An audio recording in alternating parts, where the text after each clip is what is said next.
Welcome to Options for Children with a U.S. citizen or legal permanent resident relative.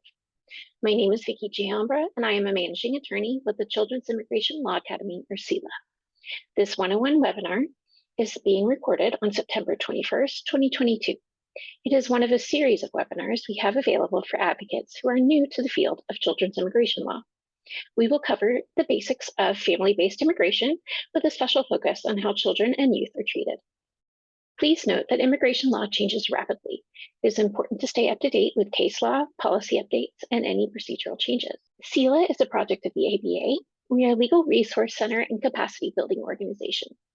We don't think children should have to go to court alone, and that is the primary reason we do this work. We are based in Houston, Texas. We provide technical assistance regarding case-specific questions relating to children and youth with immigration cases. We offer working groups to provide spaces for advocates to collaborate. We provide trainings and written resources and host a platform featuring pro bono opportunities across the country and provide resources related to pro bono. So today we're going to be looking at family-based immigration and VAWA. First, we will start with what family immigration actually is, and then move into how to apply for this form of relief, this form of immigration.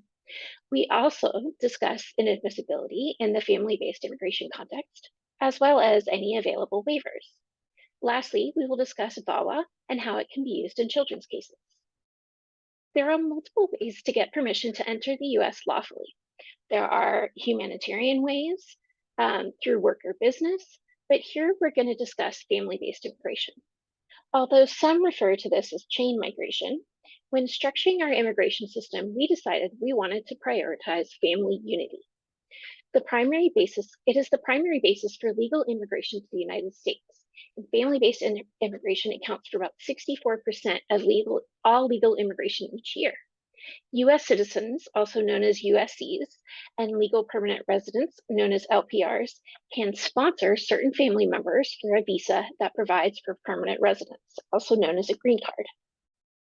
In family-based immigration, there is generally a petitioner and a beneficiary.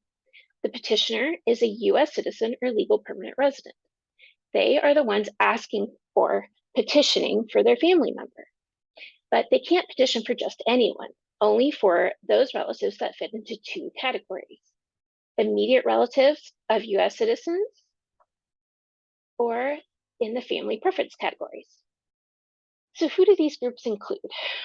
Probably in immediate relatives, probably the most commonly recognized are spouses of United States citizens. Since the Obergefell decision, this has also included same-sex married couples. Next are children of U.S. citizens that are under the age of 21 and unmarried. The other group that qualifies are parents of a U.S. citizen, but only once that U.S. citizen has reached the age of 21. These are the only people that qualify as immediate relatives. The next group are those individuals in the family preference categories. These categories do exactly what they say and place family members into groups depending on their relationship with the petitioner and give them an importance rank, which was decided by Congress. So we have the F1 or first preference category, which is for unmarried sons and daughters of U.S. citizens who are over the age of 21. Next is F2, or second preference, which is split into two. The first is spouses and minor children of legal permanent residents. This is known as F2A. The second is unmarried sons and daughters and over 21 of legal permanent residents. This is known as F2B. The third preference category, or F3, goes to married sons and daughters of United States citizens and includes their spouses and minor children. Notice that I change my phraseology sometimes when referring to the offspring of U.S. citizens and legal permanent residents. This tracks the definitions in the INA. Generally, I use children when the individual should be under 21 and unmarried, whereas if somebody's married and or over the age of 21, they are sons and daughters. The last preference category is F4, which is reserved for the siblings of United States citizens and includes the spouses and children of those siblings. In this category, the petitioner, who is a US citizen, must be 21 or over. So you may be wondering why we need to separate into these groups. Well, generally, the United States immigration system is quota-based. And one of the only exceptions to this are immediate relatives. There are an unlimited number of visas available for immediate relatives, and there are no restrictions on availability of visas, which we will discuss later. However, there are only 480,000 visas available each year to relatives in the family preference categories. This probably sounds like a lot, but any visas used by immediate relatives get subtracted from this number. So if all the 480,000 visas get used up in a year, and they do pretty much every year, beneficiaries in the family preference categories get placed on a waiting list. Notice who is not included among the relatives that US citizen or legal permanent residents can apply for. You cannot apply for grandparents or grandchildren, aunts and uncles, in-laws, or cousins. For those of you who are more visual, here is a flowchart of who can petition for whom. As I discussed before, there is a very specific definition of child in the Immigration and Nationality Act. A child is an unmarried person under the age of 21 and either born in wedlock, a stepchild, as long as the child had not reached 18 years of age when the parents married, a child legitimated under the law of the child's residence or domicile, or a child born out of wedlock can also qualify if they have a relationship with the natural father or mother. And if you have if you have the first two and then one of the ones in the third category, you are a child for immigration purposes. So how does a US citizen or legal permanent resident apply to have their relative come to the United States? One thing to understand is that family-based immigration is a bifurcated process and split over two different executive agencies. In the first part, the petitioner asks USCIS, which is part of the Department of Homeland Security, to place their relative in a category, either immediate relative or a family preference category. USCIS's job is to look at all the evidence provided to decide if the beneficiary of the petition does indeed have that relationship with the petitioner and therefore fits into the requested category. Once that has been determined, it falls to the Department of State to allocate a visa to that beneficiary. Once there is a visa available to the beneficiary, they can either apply to adjust status if they are in the United States already, or they can consular process in their home country. But before we can get to that second step I was talking about, there needs to be a visa available. Like I discussed before, the number of visas available each year is usually far less than the number of petitions approved. So a waitlist system was implemented. Each beneficiary gets a priority date assigned to them based on when USCIS received the petition. Then each category has a waitlist based on the receipt or priority date to keep track and let everyone know.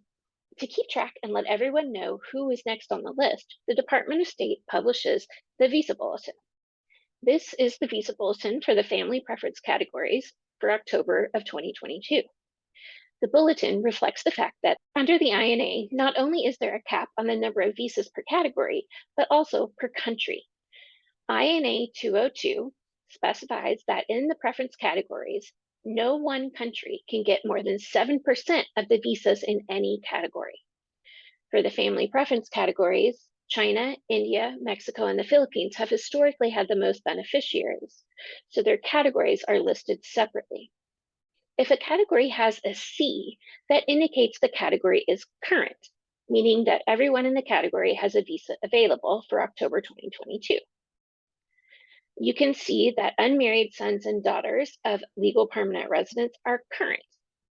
But you can also see that those who are deemed to be of a lower priority in F3 and F4 might be waiting for a long time for a visa. Okay, so the beneficiary finally has a current priority, or they're an immediate relative. How do you decide whether they can adjust or consular process? If the beneficiary is not in the United States, they will need to get their visa at a consulate in their home country. There are some exceptions to the home country requirement, but that is out of the scope of this webinar. If the beneficiary is in the US, they may be able to adjust their status, but only if they meet certain requirements, and only if they are an immediate relative. The first thing to look at is how they entered the United States. Did the person enter the US with inspection, which means did they present themselves at an airport or a land border crossing point, and did the immigration official give them permission to enter, or has the person been paroled into the United States? If the answer is yes, that person can adjust as long as there are no other admissibility issues, which we'll discuss shortly. If the person entered the US without inspection, commonly referred to as EWI, they will need to consular process. We will have a look at inadmissibility issues for consular processing, especially whether there was unlawful presence after the age of 18 or multiple entries. Here is a chart that gives a basic analysis of inadmissibility issues related to manner of entry and unlawful presence. These inadmissibility grounds can be found in INA 212A9. The first question to ask is how many times has the client entered? If the client has only entered once, they're potentially eligible to consular process with a waiver. If they've entered more than once, and then you have to ask if they stayed longer than 1 year. If they haven't, then they're potentially eligible to consular process, possibly without a waiver. If they did stay longer than a year, then this person may probably be barred permanently by INA 212A9C. There are other inadmissibility grounds to be aware of in INA 212. Unlike some other types of immigration relief, family-based immigration does not have exceptions to these grounds. Instead, you have to seek waivers where available. Drug-related criminal offenses make a person inadmissible, and there is only a waiver available in one specific circumstance.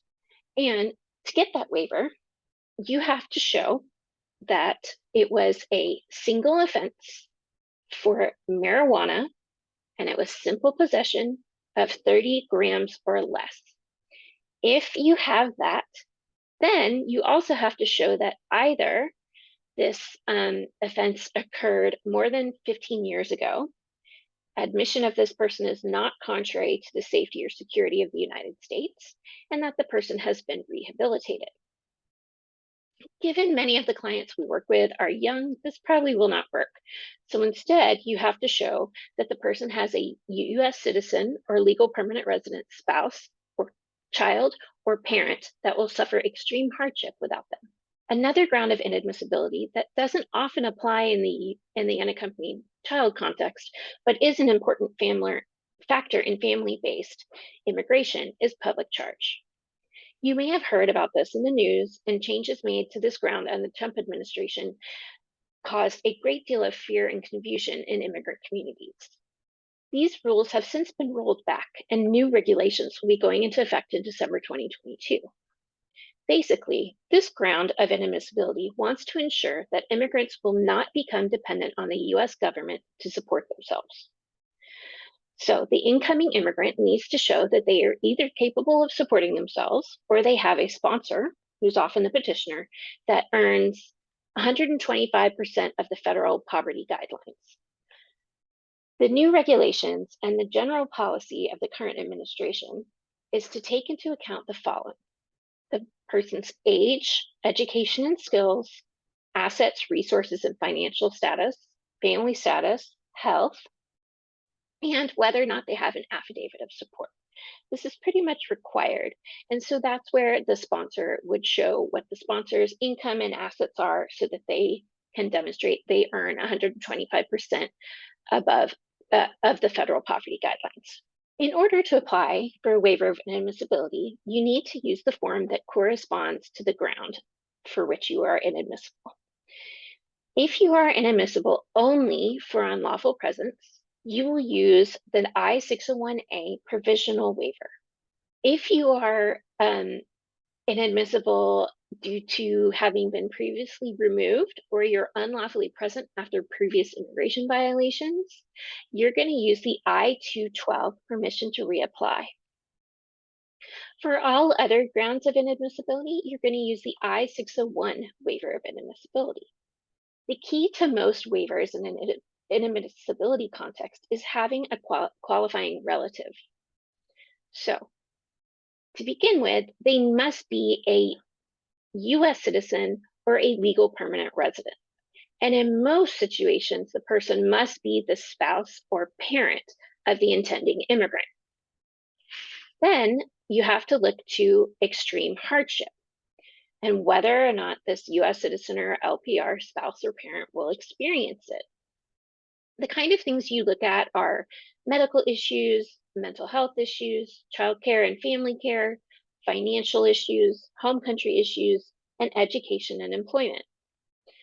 And you have to supply evidence showing that things in this category will create an extreme hardship, whether the US citizen or legal permanent resident leaves the US to stay with their immigrant relative, or whether they stay in the United States without the person.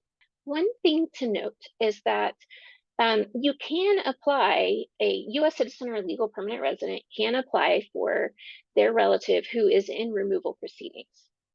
It just creates a few extra hurdles. One issue usually is that it takes some time for the I-130, which is the petition for alien relative, to be adjudicated. So if the person is in active removal proceedings, you may have to ask for continuance. Matter of LABR made this somewhat more difficult, but there is also previous case law, such as matter of Hashmi, that says that a continuance is warranted when an I-130 is pending in front of USCIS, and this can equate to good cause. One other thing to note if the person is in removal proceedings is that you're probably going to want to ask for voluntary departure. This way, the person will not have a removal order that they have to try to then get a waiver for. If you can do it before the completion of removal proceedings, an immigration judge may order voluntary departure for a period of up to 120 days. And you can find that in INA 240B-A2. If it's at the conclusion of removal proceedings, the immigration judge may order up to 60 days of voluntary departure, and it's under INA 240B-B2. In these instances, you do want to plan carefully for when the I-130 might be approved, and then for when the person can get an appointment at the consulate to get their visa. Okay, now we're going to move on and into a discussion of VAWA, as this is another way that family members of US citizen and legal permanent residents can apply for status. VAWA is the acronym for the Violence Against Women Act. The title of the legislation is misleading, however, because it protects both adults and children, regardless of gender. It allows somebody who has been abused to petition for themselves without the cooperation of their United States citizen or legal permanent resident abuser. Children can petition for themselves for VAWA or can be a derivative on their parent's application. If the child's parent was the victim of abuse, the child can be a derivative on their petition. So you would need to look to the parent to determine eligibility. The parent must have been married to a US citizen or legal permanent resident abuser, suffered battery or extreme cruelty by this US citizen or legal permanent resident spouse, must have married the person in good faith, resided with the US citizen or legal permanent resident spouse, and maintained good moral character. Now, if the parent's marriage to the abuser was terminated by death or divorce, which is related to the abuse, within 2 years, you can still file a petition. Or, as sometimes happen, if the parent spouse lost or renounced citizenship, or permanent resident status within 2 years prior to the filing the petition, you can still be eligible as long as it was due to an incident of domestic violence. Also, as sometimes happens, the marriage may not have been a legal marriage, but as long as the child's parent believed that they were legally married to the abusive U.S. citizen or permanent resident spouse, but the marriage was not legitimate solely because of the bigamy, for example, they can still apply. Common law marriages also satisfy this requirement. If the child themselves was a victim, they can self-petition with the following requirements. The child must be unmarried or under the age of 21, unless they can file up to the age of 25 if abuse was one central reason for the delay in filing. The abuser must be a U.S. citizen or legal permanent resident, parent or step-parent. Adopted children do count in this category. The child must have been subjected to battery or extreme cruelty. The child must be residing in the U.S., or if they are no longer in the U.S., they must have been previously subjected to abuse in the United States. They must have lived or still lives with their abusive parent. And if they're over the age of 14, they must demonstrate good moral character. A frequent question is, how do you know if what happened to the child or their parent rises to the level of battery or extreme cruelty? Well, one of the things you can use is the Immigrant Power and Control Wheel. This was created by the National Center on Domestic and Sexual Violence, adapted with permission from the Domestic Abuse Intervention Project in Duluth, Minnesota. And it was posted on the Family Justice Center Alliance website. This wheel goes through some of the various things that a person could have experienced that might lead to abuse or extreme cruelty. And some of these things are incredibly unique to immigrants, whether they're children or adults. So not only do you have physical abuse, but you have emotional abuse, lying about immigration status, lying, calling the person racist names. You have, economic abuse, threatening to report the person to the immigration authorities if they do something that the person doesn't want them to do, hiding or destroying, passports, ID cards, things like that they need, treating the person like a servant, or preventing them from getting a job, making them ask for money or taking their money. There's lots of different things that can rise to the level of battery or extreme cruelty. Okay, so how do you self-petition? Well, the form that you use is an I-360, which is also the form that's used for special warrant juvenile. It's used in various contexts. If the abuser was a U.S. citizen, then you can file an I-485 application to adjust status along with the I-360. If the abuser was a legal permanent resident, you must wait for their priority date, like we discussed previously. And then you file it with the Vermont Service Center.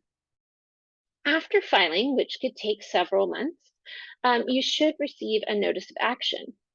Unless there is an issue, the notice of action should indicate that the petition has been found to establish a prima facie case. The notice will include an expiration date and periodic renewal. The prima facie determination is required until the petition is finally approved. While the VAWA petition is pending with USCIS, the self-petitioner has deferred action status, which means they may also apply for a work permit. If the individual is too young to work or does not wish to, the permit can still serve as a form of government-issued identification, so it's a good idea to apply for it. So inadmissibility grounds do apply to VAWA self-petitioners. One thing to note is that the good moral character requirement is not the same as inadmissibility under INA 212. There are some exceptions for VAWA, so cases in which you might be admissible but no waiver is needed. And this is if you're present without admission or parole, unlawful presence, or public charge. Then there are VAWA-specific waivers, like for the communicable disease ground, certain criminal grounds, fraud or misrepresentation, and re-entering or attempting to re-enter the United States without authorization following either a prior removal or 1 year's unlawful presence. VAWA self-petitioners may also be eligible for other exceptions or waivers in the INA that are not VAWA specific, some of the ones we discussed before. And so your analysis should include consideration of them as well. Another option in VAWA is VAWA cancellation of removal.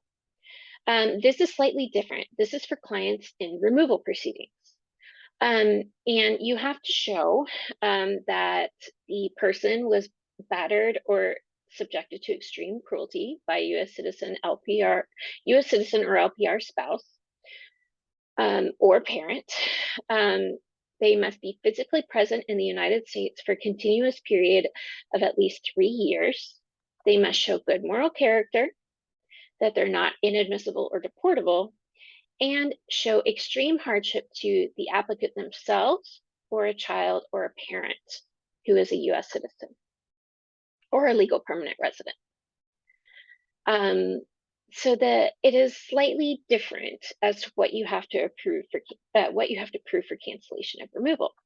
So, should you self-petition, use an I-360, or go for cancellation of VAWA cancellation of removal? Well, this would be dependent on the facts of the case. If there's an abused stepchild whose immigrant parent has been divorced from the abusive parent for over 2 years, you'd want to go for cancellation because there isn't that requirement in cancellation. If there's an abused spouse or child whose citizen or legal permanent resident parent lost their status over 2 years ago, you'd also want to go for cancellation. Victims of child abuse or incest abused by a U.S. citizen or legal permanent resident parent while under the age of 21, but who did not file their VAWA self-petition while they were under the age of 21, and so they're now over 21, will also qualify for cancellation, whereas they wouldn't apply to self-petition. You can also look at victims of child abuse who cannot establish that they have resided with the U.S. citizen or legal permanent resident abuser parent. One thing to note, however, is that there is a cap of $4,000 per year on VAWA cancellation. This cap is often reached, but it's not quite as long of a wait list as for some of the other forms of relief. And so the following year, those people will be able to get their visa by and large. As we wrap up, I'd like to tell you about CELA's pro bono platform called Pro Bono Matters for Children Facing Deportation, which we host on our website. There are many children and youth who do not have representation in their immigration cases and must be processed alone, or must proceed alone. 17 organizations from across the country can post children's cases to the platform that need pro bono representation. There are opportunities nationwide. Thank you for joining this 101 webinar on family-based immigration and VAWA. We hope it will serve as a good jumping off point for your own research and to give you some background so you feel more comfortable in immigration proceedings. We encourage you to stay connected with CELA. Please check out our resource library at cilacademy.org. You can also join CELA's working groups or stay updated on our upcoming trainings. Please don't forget to reach out to us for technical assistance on individual cases.